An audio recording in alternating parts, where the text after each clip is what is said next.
আওয়ামী লীগ থেকে মনোনীত সাবেক সংরক্ষিত নারী আসনের সংসদ সদস্য ও অভিনেত্রী সুবর্ণা মুস্তাফাকে দেশের বাইরে যেতে দেওয়া হয়নি।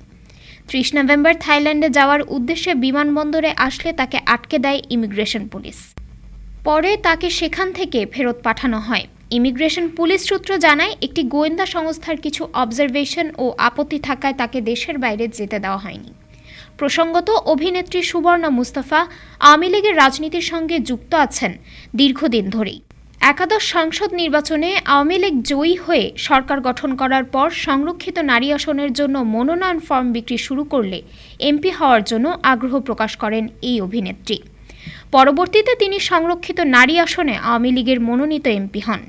সুবর্ণা মুস্তাফা 2019 থেকে 2024 সাল পর্যন্ত বাংলাদেশ আওয়ামী লীগের হয়ে সংরক্ষিত মহিলা আসন 4-এর প্রতিনিধিত্বকারী জাতীয় সংসদ সদস্য ছিলেন।